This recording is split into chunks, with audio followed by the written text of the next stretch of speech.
You know this document, don't you? I've seen that document on. Do you know this document? I'm not asking you whether or not you saw the document. Those in Yes, plenary would have additional 10 minutes. So 30 minutes for the Honorable Marcoleta. Salamat po, Mr. Chair. You can allow me a little time to just air my frustrations based on what I have observed during the last hearings and on the basis of the answers being given by our resource persons. Marami pong paikot-ikot, some convoluted answers, prevarications. Alam po ninyo, kailangan mabilisan na lang ito eh. Mr. Chair, I think the success, even the extent of our hearing here will depend entirely on how they will answer our questions. I'm very frustrated simply because not only confusing answers na paikot-ikot, yung iba pa are, they are outright lies. For example, itong Atty. Del Rosario, when I was asking him about the 100 million given to the Philippine National Red Cross, sasabihin niya sa akin, at dinig na dinig naman ninyo, he was not privy to the negotiations. Para bang hindi niya alam, may hawak akong dokumento that he is one among the 3 members of the panel. Ang kasama niya, Senior Vice President o Vice President Dr. Shirley Domingo at saka yung certain Mr. Oscar Cabado, Vice President for Membership, and Atty. Del Rosario. Pagkatapos sasabihin niya sa atin, he was not privy to the negotiation between PhilHealth and PNRC. Sino hindi mo po prostrate dito? Para bang hindi niya alam, I have even the pictures na nandun siya. Kausap niya yung aking kumpare, Senator Gordon. Wala akong sinasabing masama tungkol sa PNRC. I'm only establishing the facts na nandun siya. Pero sasabihin niya sa atin, sa mukha natin, na magsisinungaling siyang ganon. Si Dr. Pargas naman, ikaw naman, tinanong ko lang kung magkano yung aking contributions. O after 2 days, kung hindi pa kita tinext, hindi mo ibibigay sa akin. How can you do this? Yung Manila doctors, nangako ka sa akin. Hanggang kayo, nandito ha. Are we getting the right answers from you? Yung isa naman, tinanong kita tungkol sa expanded withholding tax. I cannot remember kung sino na dito. I guess kayo po na nandyan sa... You were telling us pure lies.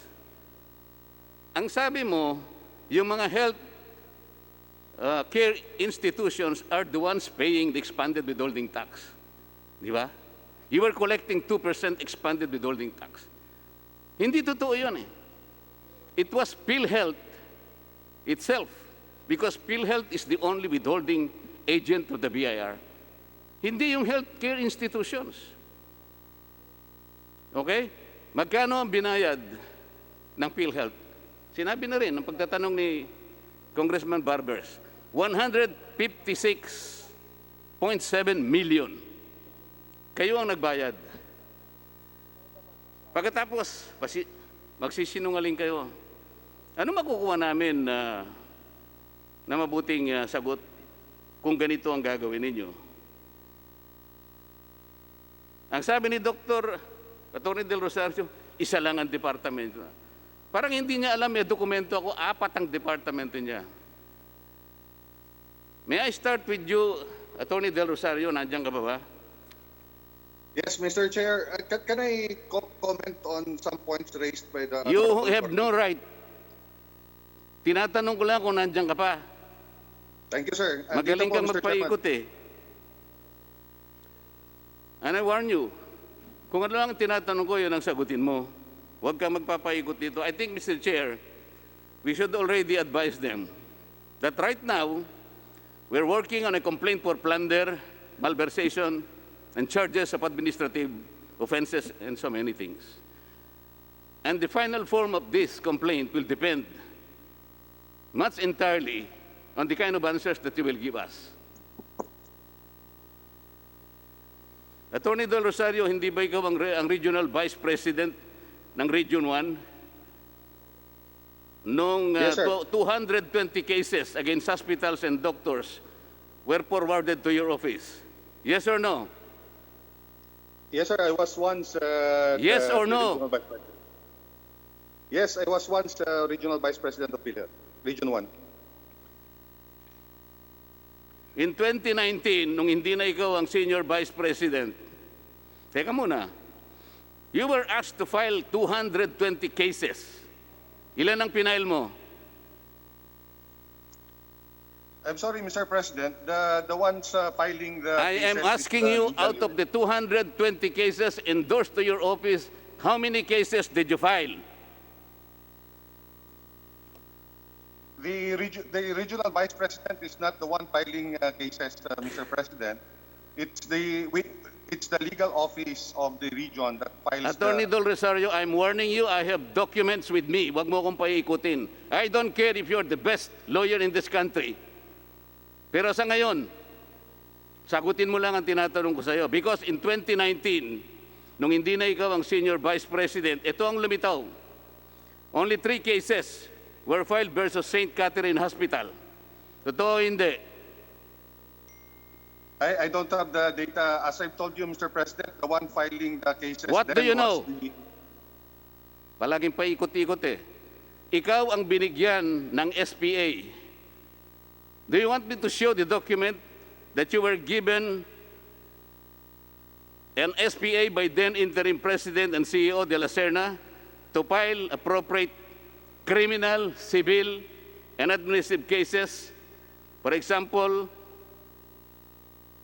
against several culprits. This is dated November 2, 2017. Hindi mo aaminin ito? Mr. President, Mr. Chair, that particular... I am asking you, do you know about this SPA? I've known that SPA only of late, Mr. President, Mr. Chairman. I've not seen that that particular document was forwarded directly to I the am asking you unit.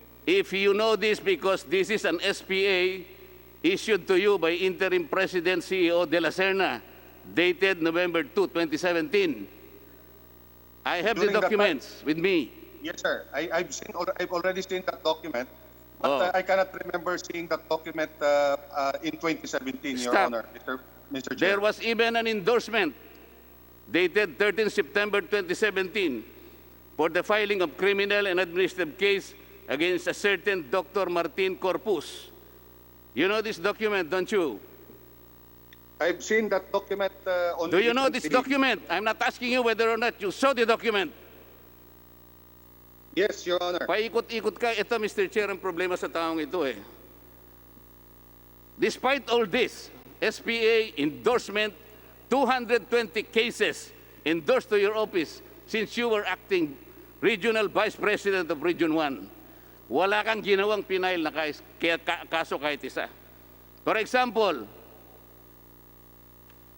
it was also disclosed, nung mawala ka na sa Region 1, 11 cases are missing. 10 cases versus Elguira General Hospital. 1 case against Dr. Macario Macaraeg. You deny this? I'm not aware of that, Mr. Oh, yan. President. Yan ka na naman. You remember, I have all the documents. I don't care if you remember or you don't remember. That's your problem.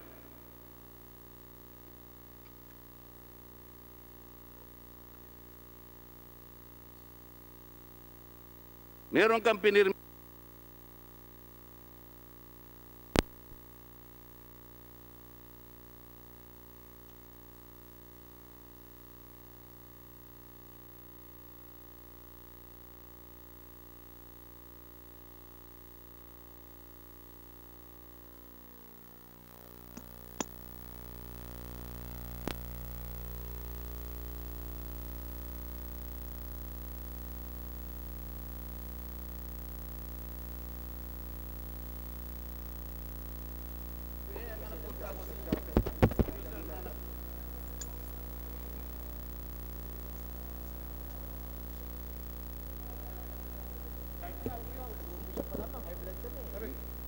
Ito yung natural ko pare, hindi ako na...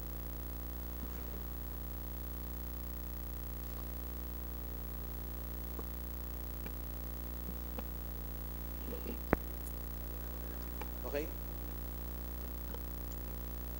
Session resume. Oh, para hindi ka naman, baka mamaya magmalingger ka na naman, ano? Meron kang memorandum number 2018-14. You directed each and every provincial regional office to file at least one complaint per quarter. Itong memong ito'y ginawa mo, Atty. Del Rosario, after certain operational audits, fact-finding investigations, nakalagay sa memo mo that there are certain facilities and professionals that are acting against the interest of the PhilHealth Fund.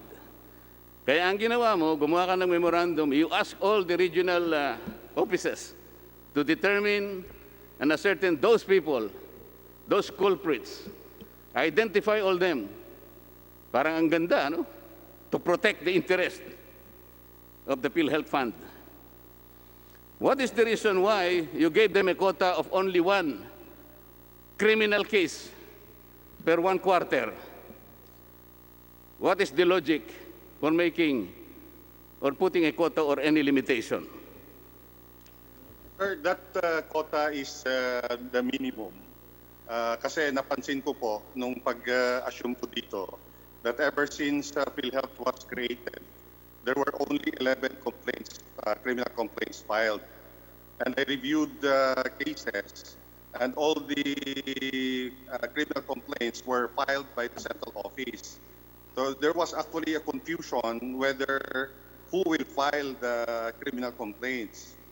So I issued that memorandum, but at the same time, I recognize the limitations of the regions pertaining to their capacity to process all these cases. Attorney So Del that's why- Rosario, Yes, sir. alam niyo po dito sa session, si Congressman Marcoleta, Congressman Barsaga, hindi na po dapat sila nagpupunta rito because of the COVID. The least you could do, Attorney Del Rosario, while conducting Zoom, at nandyan naman po kayo sa Zoom, i-on nyo naman po yung video nyo para nakikita kayo ni Congressman Marcoleta habang nag-interpolate siya. Thank you, Mr. Chair. Kahit hindi ko na siya nakikita, Mr. Chair, mas okay pa sa akin eh. Importante lang sa akin, sagutin niya ng matino yung tinatanong ko. So ang sinasabi mo, Attorney Del Rosario, Yes, sir. ikaw pa lang nag-determine. Gaano ka kasigurado na yung determination mo, that's only one filing of one case per quarter, yun ang tama to protect the interest of PhilHealth? Bakit naman? No, that's the minimum, Mr. Chair. Sino nagsabi sa yung minimum? Who told you? Kasi, sir, Who instructed you to give that minimum? Why not 5? Why not 10? kasi yung ano ko kasi, sir, during that time, wala pong... No. Sinong nagsabi sa'yo, who gave you the guideline na kinakailangan isang kaso lang per quarter? Can you imagine? One filing of case for 3 months? Sino ka para i-determine mo sa sarili mo na yun ang minimum? Why work for the minimum? Why not maximize the opportunity of being able to determine all those culprits in order to defend and protect the funds of PhilHealth? Huwag ka na mga twira ng kung ano-ano. So, ikaw pa lang nagdi-determine. Yung pa lang mabuti sa PhilHealth. That is the way to protect the funds of PhilHealth. Kailangan isa lang na case ang i-file in 3 months' time. Mr. Chairman, Hindi ko alam kung anong logic meron ka, attorney. Ha? Mr. Chair. Teka muna, I'm not asking you anything. Okay, sir. Proceed, sir. Sorry.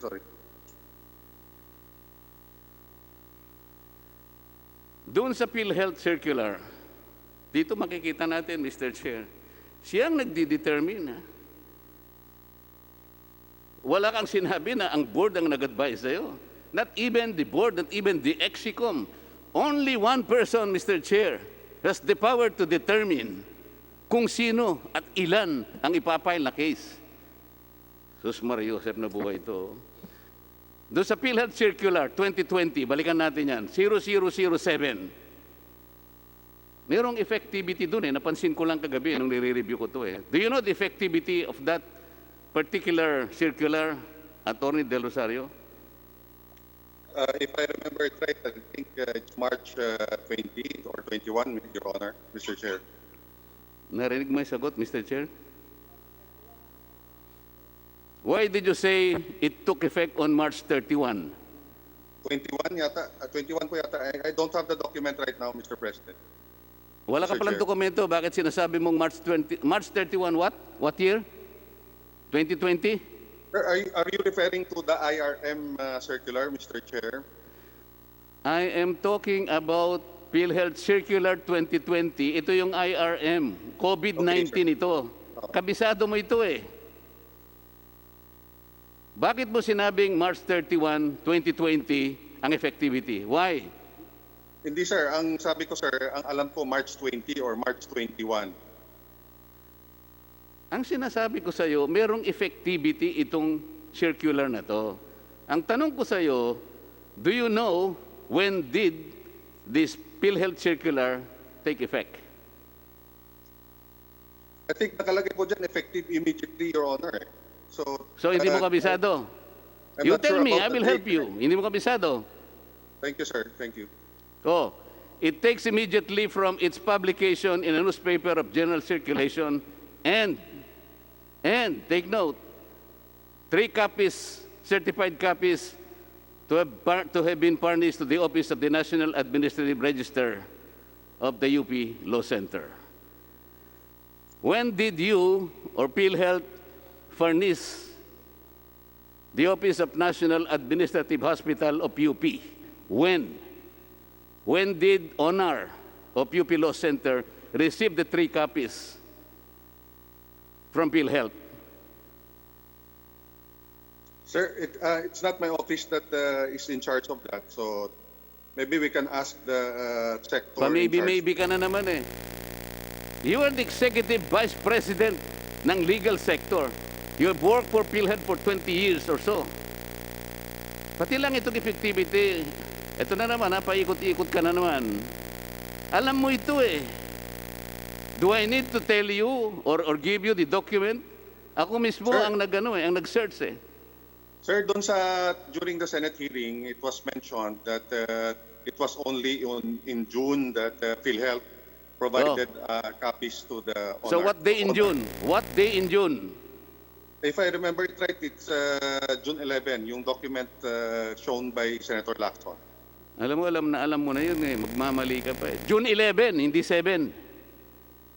Do I June need to 11 correct na po. you every time? I said June 11, Mr. Chair. Okay. So ngayon, alam natin, ito palang IRM took effect legally June 11, 2020. So what happened to the funds that you disbursed prior to this date?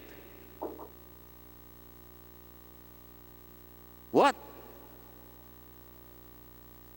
Sir, it appears that the requirement of the circular was not satisfied as to the requirement to furnish the... What kind of answer is that?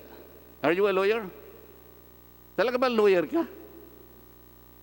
June 11, nung magkaroon ng kopya ang owner of the UP Law Center. Meaning to say, doon lang nag-take effect yung inyong yung circular 2020-0007. Alright? Ang tinatanong ko sa iyo, what happened to the funds disbursed prior to this date? Let's say March, April, May, and June 10. What happened to those funds? Sir, it would appear that those funds were not released based on the prerequisites set by the circular on the publication and the furnishing of copies to the owner. What? Can you speak better than that? Do you have a better explanation than that? Napakasimple ng tanong ko eh. Ano ngayon ang mangyayari doon sa pondo na nirelease ninyo prior to the effectivity of this circular? So it is without authority, it would appear, Mr. Chair. Anong sabi niya? Without authority. O, sa walang authority, then what happens to you now? To all of you? Illegal. O, illegal. Okay. Mabuti yan nagsasabi ka na ng totoo ngayon. Ako yun. Ako nagsabi nun, Honorable Marcoleta. Ah, ikaw ba? Oh, pasagutin natin sila. Do you agree to the statement of the chairman? Illegal. Oh, hindi na makasagot. Are you asking me? Yes, Mr. I agree with Oh, the illegal, chairman. di ba? Illegal na. It did not comply. Tinatanong With, lang kita, illegal na, di ba? Yes, I agree, Mr. Simple. Chairman. Attorney Del Rosario, simple lang po sagot. Illegal po ba? Hindi. Yes, I agree, Mr. Chair. Ano sagot, Na- Mr. Chair? Sabi niya, yes, I admit, I am pretty certain. Is that correct? I agree with the chairman that it's illegal. Oh,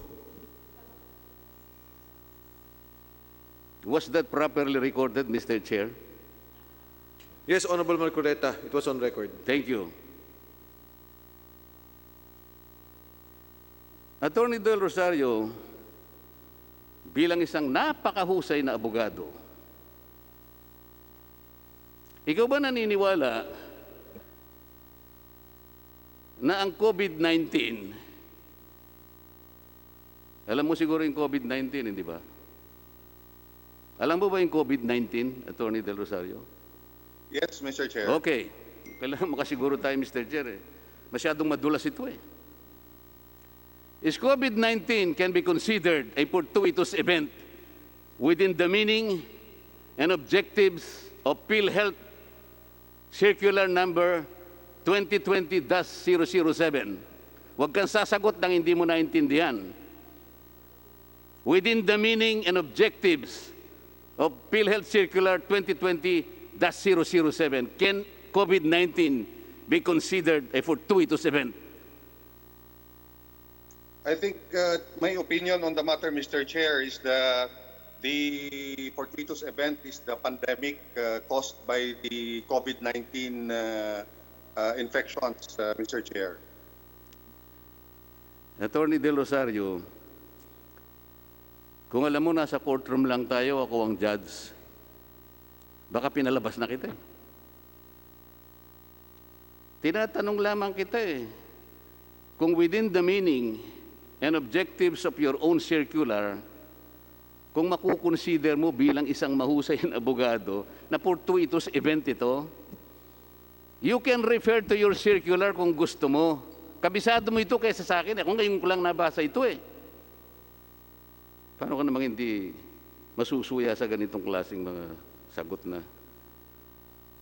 Naniniwala ka ba na ito makaklasify na fortuitous event? Yes, sir. I think that's the intention of the O yun. corporation. Yun ang paniwala mo, hindi ba? So, nakalimutan mo, second paragraph nung rational nung PhilHealth Circular, sinasabi ang ganito. Act of God, like floods, typhoons, di ba? Wars, gera, to effect displacement of communities in several endangered areas. So dito makikita, yung fortuitous event has the capacity to displace a community. Merong physical ano ito eh, merong physical attribute ito, displacement of communities.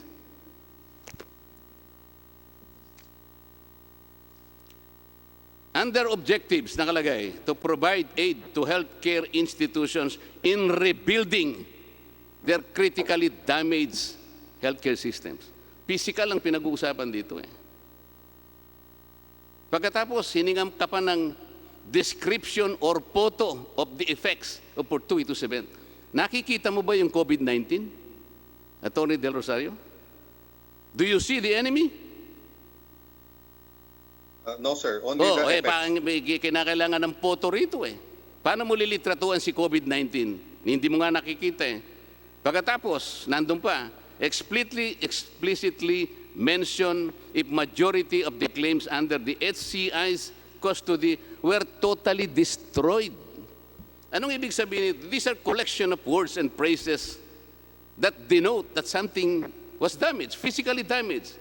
Kaya nga kailangan yung IRM eh. Kaya kanina tinatanong kita kung klasifikado nga na fortuitous event. Yes sir lang ng yes sir, pero hindi mo naintindihan ang sarili mong circular.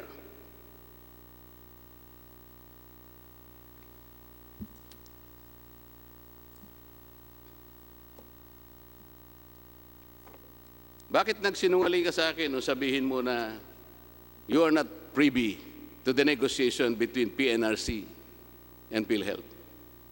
Thank you, Mr. Chair. The negotiation, na pumunta po kami doon, kausap namin si Senator Gordon, it does not pertain to the amount of the mobilization fund. Ang pinag-usapan po namin dito doon, Mr. Chair, ay yung proseso kung paano makatulong yung PhilHealth doon sa pagpapabilis ng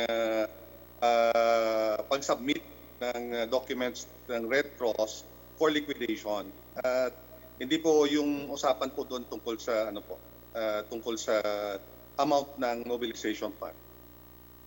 Thank you, Mr. Chair. Sa palagay mo ba, kapanipaniwala yung sagot mo sa akin? Hindi ba totoo na 3 kayo rito? Nasa akin ang dokumento, attorney.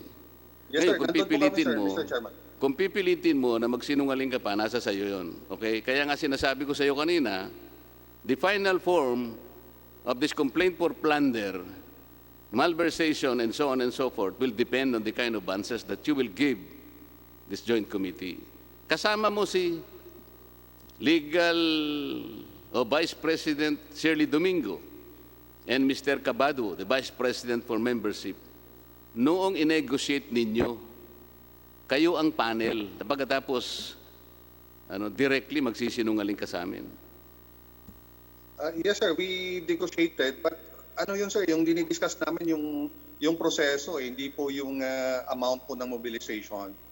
The amount of mobilization, sir, po yun top level negotiation po yun. So, Gaano katap yung level? Pumunta po kami doon, hindi naman si Senator Gordon po yung intention namin kausap, yun naman po mga staff, yung gagawa po ng mga forms. Tapos nakita lang po kami ni Senator Gordon, kaya po kami tinawag. So sige. hindi po yun yung negotiation. Maglubid ka ng buhangin kung gusto mo. Pero ang sinasabi ko rito, yung 100 million is a clear deviation from the objectives and parameters set forth in your own PhilHealth circular. Because, ang sinasabi ko sa iyo, sa aminin mo't hindi, wala namang historical claims ang PNRC. So, kailangan explain mo sa amin, ano ang basis ng 100 million? Sapagkat akala ko ba, kasi dito lumilitaw, Mr. Chair, yung paggastos, yung pagwaldas ng pera ng PhilHealth, walang patumangga, walang protection. Kaya kapag tatanungin mo sila, ano bang basis nito? Anong guideline dito? Bakit ginamit ninyo yung COVID-19 circular pagkatapos wala namang claims dito? Wala namang i-rebuild, wala namang facilities na gagawin. But you earmark 100 million for PNRC. That's only the point. I wanted to establish kapag ang pinag-uusapan, paggasta, mabilis, walang patumangga. Mr. Chair, PhilHealth as one institution forgot one thing, na itong perang ito, hindi sa kanila. They keep the money in trust. They have that fiduciary responsibility to protect this trust. Alam mo, Atty. Del Rosario, yung pera mo, kung poprotectionan mo yun, okay lang, kasi pera mo yun Pero ito, kung kinakailangan triplihin mo o sampuhin mo ang pangangalaga sa perang ito, that is the requirement of a fiduciary responsibility. Do you agree or not? We agree, Mr. President. Thank you. Mr. Chairman. Yun ang gusto naming standard sana Hindi ganun Hindi ganun. Mr. Chair, may I direct my questions to other panels? Sino po kaya ang pwedeng sumagot dito? I would think Dr. Pargas would have a hand on that, on the 100 million ceiling for Philippine National Red Cross. Yun po yung tanong ng Honorable Marcoleta. Sino nagrekomenda ng 100 million at bakit ibibigay? Dr. Pargas. Mr. Chair, Attorney Labe will respond on that. Attorney Labe.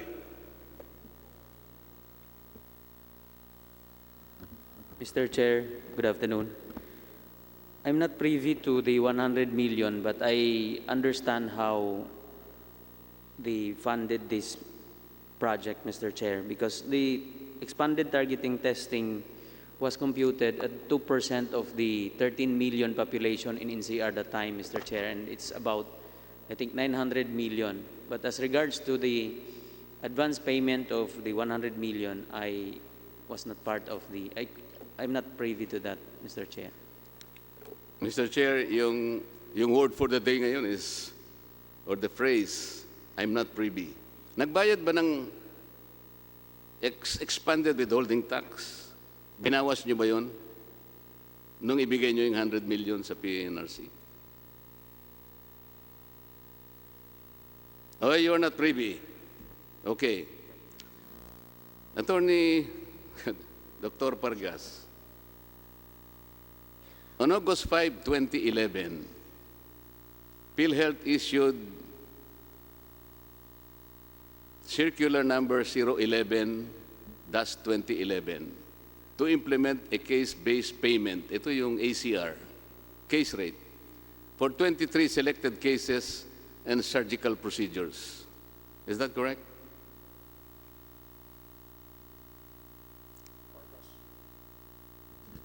Yes, Mr. Chair. You know, you cannot blame me if I expect, faster answers. Kasi circular ninyo to eh. Ako, 2-3 araw ko lang nabasa ito eh. But I can commit them into memory if I want to. It was signed by our president then on August 5, Mr. Chair. Yeah, that is correct. And in this circular, it says that it should be reviewed every 6 months. Is that correct?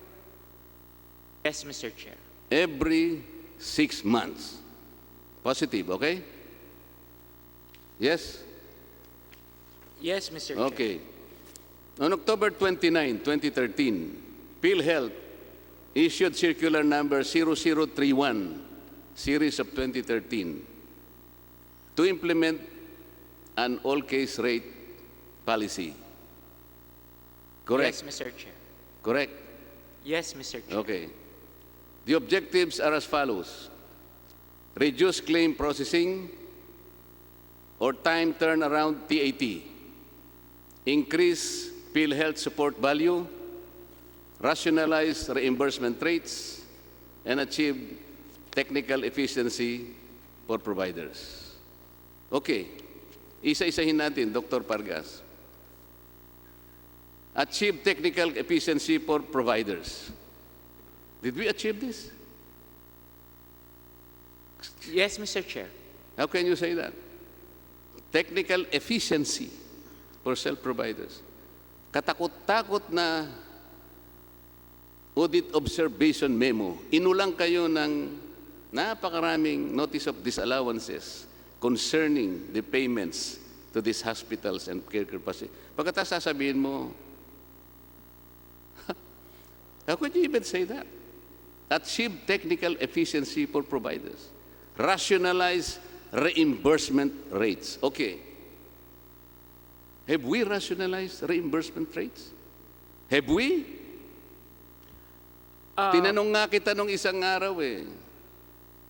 What will happen to the excess payment given to the hospital? Sabi mo sa hospital na lang yun. Is that the way you rationalize reimbursements, Dr. Pargas? Ang kanyang intervention is only 10,000 pesos. Binayaran mo siya ng 15,000 pesos. Yung 5,000 napunta sa hospital. That is rationalization. That is rationalization. Mr. Chair, with regard to the one, ang prinsipyo po kasi nung case rate really is dahil fixed po siya, meron po talagang mga kaso na maaaring mas mataas ang nagagastos, Alam pero na maaari natin po yun, mas Dr. mababa. Pargas. We've been there. Ulit-ulit na tayo dyan. But the system is bad. It is not correct because it is not a system where you were able to get back the excess fund para magamit uli ng PhilHealth. That is the most ideal thing to do. You remember the bus conductor or the bus inspector? I've been telling you.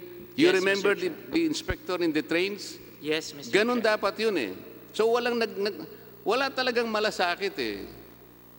Dr. Pargas, I'm sorry to say, pero ang audit report nyo, since that time, parating negative.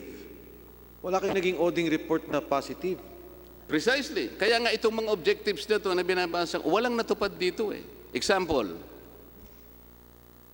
paano mo na-reduce yung claim processing? Dahil mabilis kang magbayad. Siyempre, wala na eh. Kahit na ba sumobra pa ng 10,000 ito eh. Ano naman ang pakinin nyo? Hindi talaga, ang lumilitaw dito sa pagsusuri namin dito, pag yung pag-alaga, yung pagsinop doon sa pondo, wala kayong pakialam doon eh. Yung pag-disburse, yung pag-spend, ay yun ang mabilis. Tingnan na lamang natin, Mr. Chair. Ang pagkakaalam ko, the number 2 killers, mortality, na pumapatay sa tao, sa ngayon, number 1, heart diseases. Number 2, vascular diseases. Number 3, malignant neoplasma. Ito yung cancer. Bakit ang nangyari, Dr. Pargas, ang tatlong yung top ninyo na ailments na binabayaran under all case rate, pneumonia, gastroenteritis, and UTI. What happened to the 3 topmost killers in this country? Did you ever think about this? Did you adopt a study? Mukhang talagang walang pag-aaral dito. Somebody have been telling me na ito po talagang minadali. Now we are able to confirm all this. Even by way of your answers, you are not able to reply to us with certainty, with conviction, and in all honesty, I am frustrated with the answers that you are giving us. Ang gusto ko lang kaya ako nagpunta rito, Mr. Chair, I wanted to see that Attorney Del Rosario. I want to tell him in his face how frustrated I am in giving me all these answers, these silly answers. Alam po ba ninyo, Dr. Pargas, alam ko eh, nagre-research din ako, maski mahirap eh.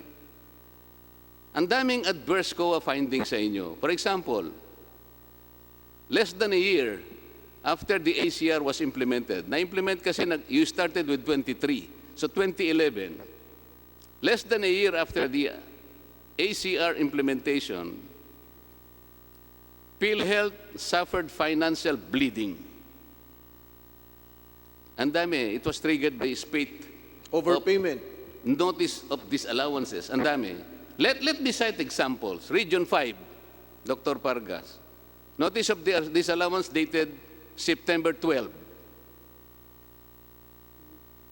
2,273,000, blah, blah, blah. Audit observation memo, PCH. PhilHealth is not protecting, ito yung observation mismo ang sakit nito PhilHealth is not protecting the interests of its members and instead benefiting the institutional healthcare providers. Baligtad Ito yung observation ng, I'm not sure if Honorable Marcoleta, with apologies, can you wrap up? I am trying, Mr. Chair. But I think you will have to forgive me if I continue. I continuously forgive you, Thank you. Honorable Marcoleta. Region 12, audit observation memo, questioning the validity of benefits claims payment of 4.6 million due to lack of statement of accounts from HCIs. Region 2, notice of disallowance dated August 31, 2018, disallowed the overpayment of 56 million. NCR, various notice of disallowances disallowing the payments of some 54 million pesos. Not only that, Mr. Chair, not only the adverse findings of the COA, ito mga independent studies ito, Dr. Pargas, I will cite several of them.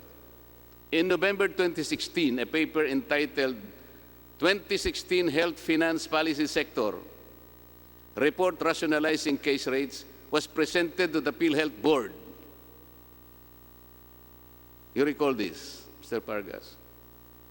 No, Mr. Chair, just to clarify, in 2012 po, I was in corporate communications. 2013 to mid-2018, I am with the corporate affairs. Ako po ay napunta lang sa health finance noon pong mid of 2018 as an OIC and was appointed as Senior Vice President ng Health Finance noong 2019.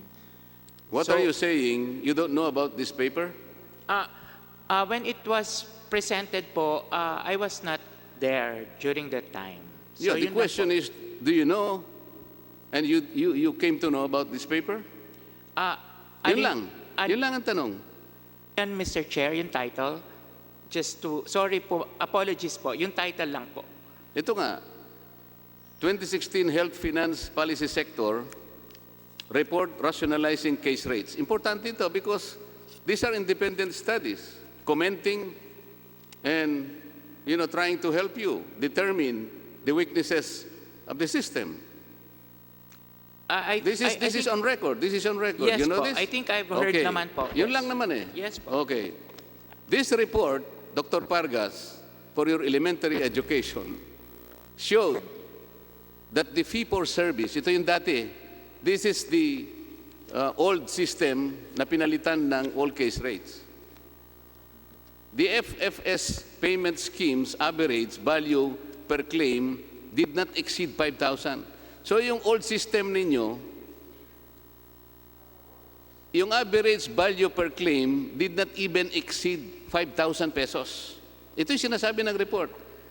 Itong all case rate posted an increase of 44.9% average increase in payment to level 1 hospitals. Is this correct? Yes, Mr. Okay, Chair. yes. This report also further showed that despite a 9% decrease in the number of claims in level 1 hospitals, nag-decrease ng 9% yung claims ng level 1 hospitals, but the amount paid to them increased by 65% nung gamitin na ninyo ang ACR system. Ito yung lumabas sa study. Okay. The same report, Mr. Chair, disclosed also that an overpayment in more than 1/4 of the total claims, 1/4 ng total claims in 2016 ay nandoon. And it resulted in overpayment of about 2.6 billion pesos for the same year. Ito yung sinabi ng study. Okay? Ito pa. Also, in November 2016, in Davao City, merong in-house actuary na nag-present ng report entitled, this is the title of the report, Towards NHIP, ito yata yung National Health Insurance Program, Sustainability, Fiscal Year 2016 to 2025. It was presented at the PhilHealth Regional Consultative Meeting. You know about this? I would recall, Mr. Chair. So ang ang factual lang talagang, it did happen talaga. There was a paper presented in such a gathering, right? I would suppose so, Mr. Chair. Okay. This report, Dr. Pargas, warned PhilHealth that the NHIP fund operated at a net loss for fiscal year 2011, 2012, 2013, and 2015. Okay? Yun ang report. Winarn kayo na you were on a operating loss. This report also projected that the fund would be depleted by 2019 because the expected operating expense was estimated at 140 billion or a deficit of 140 billion. Ang estimated collection lang naman ninyo, 110 billion. So you have a deficit of 10 billion. Honorable Marcoleta, mukha naman pong agree naman po si SP Vargas sa lahat ng mga binanggit ninyo at tama po yung inyong mga pinunto. I'll give you time to wrap up and the next is the Honorable Rimulya. Sa likod nyo lang po ang kagalang-galang boy Rimulya. Yes, sir, pero ito namang si Congressman Rimulya kasi kaibigan ko naman ito talaga. Pagpapasensyahan ako nito. Isa na lang kasi pong... Sige po, Honorable Marcoleta. Dr. Pargas, in 2018, mas importante itong mga independent studies na ito eh. A 2018 World Bank paper entitled Striving for Equity and Efficiency, an assessment of provider payment reforms in the Philippine health sector. Meron din ito. This World Bank paper recommended the revision. Tandaan po ninyo, kung wala po kayo nito, pero dapat naman meron kayo. This World Bank paper recommended the revision of the ACR payment mechanism, noting that case rates fix the amount that providers receive in advance and eliminate the option of uncontrolled balance billing in public and private hospitals. Ito yung dapat ninyong makita. It further noted that when PhilHealth switched to case rate payments, it failed to put in place a cost control mechanism. Ito yung pinakamabigat. Kaya ang sabi nga natin, talagang gatas ang baka na nga.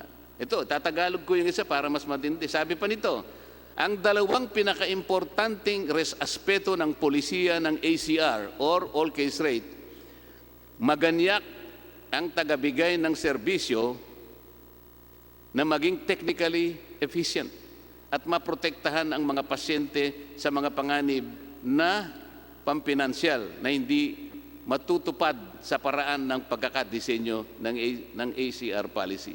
Ang konklusyon, mismong na-request na gawin para sa PhilHealth at DOH, at ang payo kay DOH ganito, the fundamental shortcoming in the way the case rate payment mechanism has been implemented is exactly the same as the PFFS. Ito yung nakaraan, with the ACR payment serving merely as a discount off the hospital service charge. Napakasakit po na ito. Pero ito, these are all, I'd say, mga guidelines na binigay sa inyo, pambukas isip sa inyo, pero balikan na kita, tuhuli na po ito sapagkat marami pa akong itatanong, pero second round na lang ako. The last hearing, Dr. Pargas, sabi mo sa akin, sa lahat ng nangyayaring ganito, the structural deficiency in the system of collecting the balances, kung meron man, sabi ko, pinag-aralan mo ba? Ang sabi mo sa akin, aaralin nyo pa lang. Paano nangyari yon? Yung inyong policy, dapat every 6 months inaaralin nyo. The independent studies, sinabi na sa inyo ang deficiency, even the World Bank. Pagkatapos sinabi mo sa akin noong nakarang araw, aaralin nyo pa lang. You started in 2011. 9 years later, sasabihin mo, Dr. Pargas, aaralin nyo pa lang. What will happen to the fund? What will happen to the fund? Mr. Chair, I will reserve my right for the second round. Thank you very much.